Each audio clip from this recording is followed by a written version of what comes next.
లక్ష్మీదేవి చేతిలో కలువ పూలదండ పట్టుకొని కిందటి పద్యంలో యక్షులు, రాక్షసులు, సిద్ధులు, సాధ్యులు, దేవతలు, గరుడులు, గంధర్వులు, చారణులు మొదలైన వారి గుణగణాల గురించి తర్కించుకున్నది.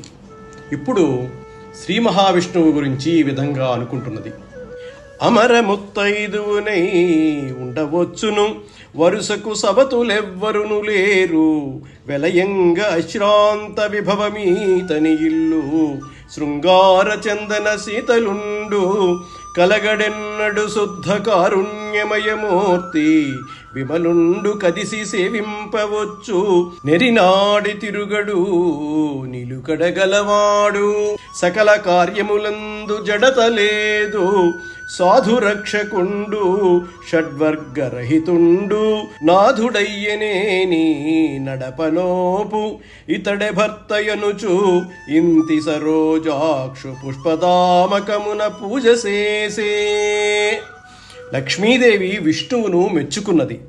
ఇతని వద్ద సౌభాగ్యవతిగా ఉండవచ్చును, వంతుకు వచ్చే సవతులు లేరు, ఇతని ఇల్లు ఎడతగని సంపదలకు విడిది, ఇతడు అందగాడు, చందనం వలె చల్లనివాడు, ఎప్పుడూ కలత చెందడు, దయామయుడు, నిర్మలమైనవాడు, ఇతనిని చేరి సేవించవచ్చును, ఇతడు ఆడిన మాట తప్పడు, స్థిరత్వం కలవాడు, ఏ పనిలోనూ ఆలస్యం లేనివాడు, సజ్జనులను కాపాడేవాడు, కామం, క్రోధం మొదలైన చెడ్డగుణాలు ఏవీ లేనివాడు, ఇతడే నాకు తగిన భర్త అని నిశ్చయించుకుని పూలమాలను విష్ణువు మెడలో వేసి వరించింది లక్ష్మీదేవి.